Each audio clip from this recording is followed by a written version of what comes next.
मित्रांनो, तुम्ही 10वी किंवा 12वी बोर्डाची परीक्षा दिलेली आहे. सगळ्यात महत्त्वाची गोष्ट म्हणजे रिचेकिंगबद्दल तुमच्या मनात शंका आहे. नेमकं रिचेकिंग केलं पाहिजे का? पुन्हा परीक्षा, जुलैची परीक्षा दिलेली ज्याला आपण सप्लिमेंटरी एक्झाम म्हणतो, ती दिलेली योग्य आहे का? बरं, जर समजा रिचेकिंग करायचं असेल तर त्याची प्रोसेस काय आहे याविषयीच्या मनात तुमच्या मनात जर काही डाऊट असतील तर मी तुम्हाला सांगणार आहे नेमकं रिचेकिंगची प्रोसेस कशी आहे. मला आपल्या गुगलला येऊन आपल्याला MH बोर्ड अशी वेबसाईट टाकायची आहे. आपली जी काही गुगलची वेबसाईट आहे, आपल्या ह्या गुगलची वेबसाईट म्हणजे MH बोर्डची हे टाकायची. आणि सगळ्यात महत्त्वाची गोष्ट म्हणजे तुम्ही या ठिकाणी याल आपल्या मुख्य वेबसाईटला आल्यानंतर या ठिकाणी ही आपल्या बोर्डाची वेबसाईटवर तर बघा, HSC 10वी आणि 12वी हे दोन्ही पण निकाल या ठिकाणी लागलेले आहेत. आणि तुमचा निकाल बघून झालेला आहे. आता तुम्हाला काही जास्त धडकी भरायची गरज नाही आहे का नाही, निकालाचं जास्त काही टेन्शन घ्यायची गरज नाही. तुम्ही ज्यावेळेस खाली याल त्यावेळेस या ठिकाणी स्टुडंट लॉग इन, ज्याला आपण विद्यार्थी लॉग इन म्हणतो, हे विद्यार्थी लॉग इन या ठिकाणी जाऊन तुम्हाला स्टुडंट लॉग इन करायचे. बघा, या ठिकाणी तुम्ही तुमचा निकाल बघाल. सगळ्यात महत्त्वाची गोष्ट म्हणजे फॉर्म नंबर 17 वगैरे हे जे काही सगळ्या गोष्टी असतात, याच्यात आपल्यासाठी सगळ्यात महत्त्वाची गोष्ट आहे ही गुणांची पडताळणी, ज्याला आपण रिव्हॅल्युएशन म्हणतो, उत्तरपत्रिकेची छायाप्रत ज्याला आपण फोटोकॉपी ऑफ आन्सर शीट म्हणतो, आणि उत्तरपत्रिकेचं पुनर्मूल्यांकन ज्याला आपण रिव्हॅल्युएशन म्हणतो. याला आपण ओके करू. आणि ओके केल्यानंतर या ठिकाणी तुमच्या लक्षात येईल की दोन्ही वर्गासाठी ही प्रोसेस सुरू झालेली आहे. म्हणजे गुणांची पडताळणी HSC आणि गुणांची पडताळणी SSC अशा दोन्ही प्रकारासाठी ही प्रक्रिया सुरू झालेली. तुम्ही जर समजा थोडक्यामध्ये आपण जर 12वीसाठी जर विचार केला तर बघा, या ठिकाणी तुम्हाला लक्षात येत आहे ही जी 17 मे आहे, ही 17 मे शेवटची तारीख आहे. आणि 17 मे पर्यंत तुम्हाला रिव्हॅल्युएशनचे फॉर्म भरायचे आहेत. जर हे फॉर्म भरत असताना तुम्हाला जर कोणती अडचण आली तर या ठिकाणी तुम्ही हा जो काही नंबर आहे, ही बोर्डाची आपली ज्याला आपण हेल्पलाईन म्हणू, तो नंबर आहे ना, सकाळी 8 ते आय थिंक 5 वाजेपर्यंत काहीतरी चालू असतो. त्यामध्ये तुम्ही तुमचे शंका वगैरे विचारू शकतात. तसं तुम्ही कमेंटमध्ये पण सांगू शकतात. मी सुद्धा तुम्हाला प्रत्येक कमेंटला उत्तर देईल. या ठिकाणी जर हा एक खाली फॉर्म दिलेला आहे, म्हणजे तुम्ही पेपर मागवल्यानंतर खरंच तुमचे मार्क्स वाढतात का वगैरे या संदर्भातला हा फॉर्म आहे, ज्यामध्ये तुम्हाला तुमच्या शिक्षकांचा अभिप्राय द्यायचा आहे. आणि बाबा, तुमचे शिक्षक लिहून देतील की मी अशा पद्धतीनं हा पेपर तपासलेला आहे, आपला विद्यार्थी 10वीला आहे, 12वीला आहे वगैरे वगैरे सगळा डेट वगैरे टाकून. आणि त्याची काही नमुना आपल्याला आन्सर शीट भेटलेली आहे, त्याचा मी चेक केलेला आहे. आणि या प्रश्नामध्ये कमी गुणदान झाल्याचं आढळून येतंय असे तुमचे विषय शिक्षक या ठिकाणी डिटेलमध्ये लिहून देतील.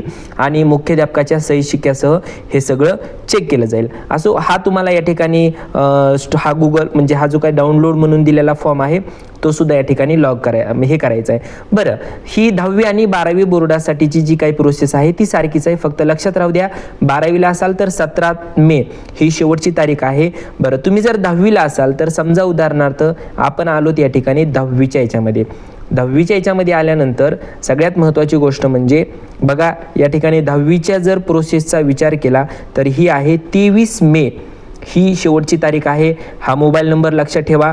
आणि या ठिकाणी हा टीचर्स फॉर्म हे सुद्धा मी तुम्हाला डिटेलमध्ये सांगितलेलंच आहे.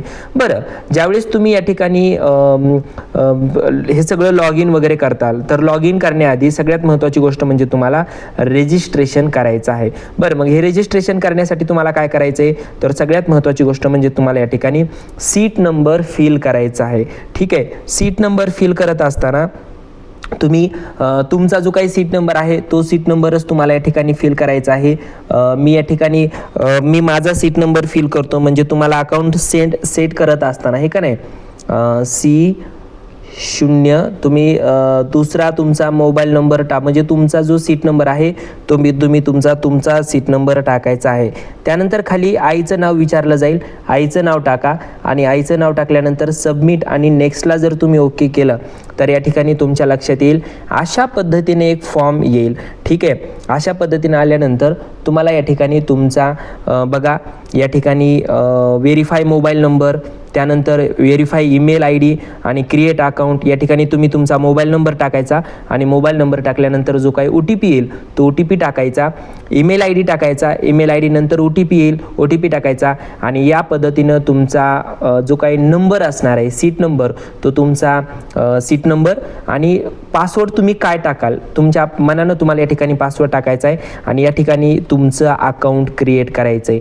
ही सगळी प्रोसेस झाल्यानंतर समजा उदाहरणार्थ तुमचा आता अकाउंट क्रिएट झालेला आहे आणि नव्यानं आता तुम्हाला या ठिकाणी रिव्हॅल्युएशनसाठी चेक करायचं आहे. तर बघा अकाउंट चेक झाल्यानंतर या ठिकाणी तुम्ही आता काय करायचे तर तुम्हाला तुमचा जे काही सीट नंबर आहे तो सीट नंबर तुम्हाला तुमचा या ठिकाणी भरायचा आहे. ठीक आहे, तुम्ही तुमचा सीट नंबर भरला, यानंतर तुम्ही काय करणार आहेत तर तुमचा या ठिकाणी पासवर्ड टाकणार आहेत. आता तुम्ही जो काही पासवर्ड टाकलेला आहे तो पासवर्ड प्रत्येकाचा या ठिकाणी वेगवेगळा असणार आहे. तुम्ही तुमच्या मनानं काही पण पासवर्ड टाकू शकता, स्ट्रॉंग टाका. ठीक आहे, म्हणजे असं काही त्याच्यामध्ये काही एवढी जास्त काही प्रोसेस नसते आणि या ठिकाणी रोल नंबर टाकून साइन इन करा. ठीक आहे, बघा या ठिकाणी अशा पद्धतीनं तुमचं अकाउंट क्रिएट झालेलं असेल आणि क्रिएट झालेला असल्यानंतर या ठिकाणी तुम्ही अप्लाय नाऊ म्हणजे रिचेकिंग रिव्हॅल्युएशनच्या प्रोसेसला अप्लाय नाऊला या ठिकाणी ओके करू शकता.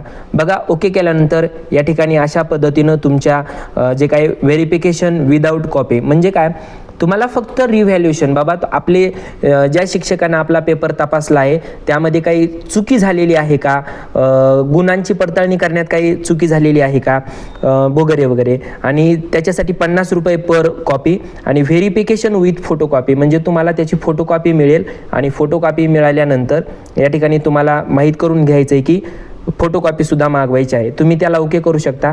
12वीसाठी जर विचार केला तर 400 रुपये फीस आहे. मग या ठिकाणी खाली यायचं आणि नेक्स्टला ओके करायचं. नेक्स्टला ओके केल्यानंतर बघा तुमच्या या ठिकाणी पेपर किती म्हणजे बघा इंग्लिशला तुम्हाला 39 म्हणजे मी एका विद्यार्थ्याचं सांगतोय आहे का नाही, हा विद्यार्थी कोणी पण असू शकतो. फॉर एक्झाम्पल इंग्लिशला 39 आहेत, मॅथला स्टॅटिस आहे ना 23 मार्क येतं, केमिस्ट्री म्हणजे जे काय असेल तुम्हाला या ठिकाणी कोणता पेपर चेक करायचा आहे तुम्ही इंग्लिशला ओके करा, त्यानंतर बायोलॉजीला ओके करा. मग बघा 800 रुपये झाले. पुढं जा आणि पुढं गेल्यानंतर तुम्हाला या ठिकाणी जे काही कलेक्ट फ्रॉम डिव्हिजन ऑफिस जे काही तुमचं आपलं बोर्डाचं ऑफिस असतं जसं मराठवाड्याचं संभाजीनगरला आहे, लातूर बोर्डाचं लातूर बोर्ड आहे. ठीक आहे, तसं तुम्हाला त्या ठिकाणी जाऊन कलेक्ट करायचेत का किंवा तुम्हाला या ठिकाणी स्पीड पोस्ट म्हणजे तुम्हाला पोस्टानं घरी पाहिजेत का सगळ्यात महत्त्वाची गोष्ट म्हणजे तुम्ही जो ईमेल देताय त्या ईमेल आय डीवर पाहिजेत ह्याच्या. तर मला वाटतं सगळ्यात सोपा प्रकार जो काही असेल तो ईमेल आय डीचा आहे. ईमेल आय डीवर सुद्धा PDF मिळू शकते. नंतर तुम्ही तुमच्या शेजारच्या झेरॉक्स दुकानवरनं कॉपी करू शकता. या ठिकाणी इकडे या आणि प्रोसीड टू पेमेंटला ओके करा आणि अशा पद्धतीनं तुम्ही प्रोसीड टू पेमेंटला ओके केल्यानंतर बाकी मग ही जी काय प्रोसेस आहे पे करण्याचं प्रोसेस आहे का नाही ते तुम्ही तुमच्या पद्धतीनं पे करू शकता. म्हणजे या ठिकाणी बघा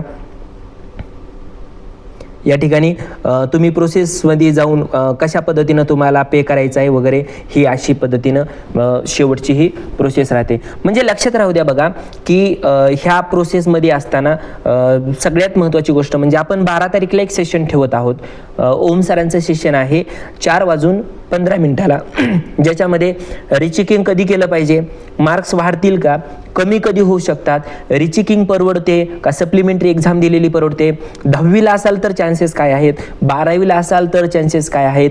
10वीसाठीची लास्ट डेट 23 मे आहे, 12वीसाठीची 17 मे आहे आणि आपलं सेशन 12 तारखेला आहे ज्याची लिंक मी कमेंटमध्ये पिन केलेली आहे, डिस्क्रिप्शनमध्ये पण दिलेली आहे. जॉईन व्हा. आणि सगळ्यात महत्त्वाची गोष्ट म्हणजे तुम्हाला जरी या सगळ्या गोष्टीची गरज नसली तरी सुद्धा तुमचा जर कोणी जवळचा मित्र असेल ज्याला ह्या सगळ्या मार्गदर्शनाची गरज आहे त्या विद्यार्थ्याला तुम्ही हा व्हिडिओ पाठवायला विसरू नका. सगळ्यात महत्त्वाची गोष्ट म्हणजे त्या विद्यार्थ्याची मदत झाली पाहिजे. आणि हो, मार्क्स कमी आलेत घाबरू नका, किती पण मार्क्स येऊ द्या, 35-36 मार्क्स आलेत ना हरकत नाही. खूप साऱ्या स्कॉलरशिप असतात, खूप सारे मार्क्स वे असतात.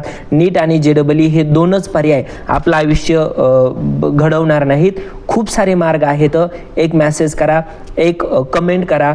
तुम्हाला तुमच्या म्हणजे येणाऱ्या शैक्षणिक प्रवासासाठी लागल ते मार्गदर्शन देण्याची जबाबदारी ही माझी असेल, आमच्या महाराष्ट्र अनअकॅडमी टीमची असेल. घाबरू नका आणि डिमोटिवेट तर बिलकुल होऊ नका, कारण इथून पुढची जर्नी खऱ्या अर्थानं सुरुवात होते. आणि ताकद ठेवा, काम करण्याची एक ऊर्जा ठेवा आणि तयारी ठेवा. बाकी फ्युचर खूप ब्राईट असणार आहे. भेटूयात आपल्या 12 तारखेच्या सेशनमध्ये. तोपर्यंत बाय सगळ्यांना.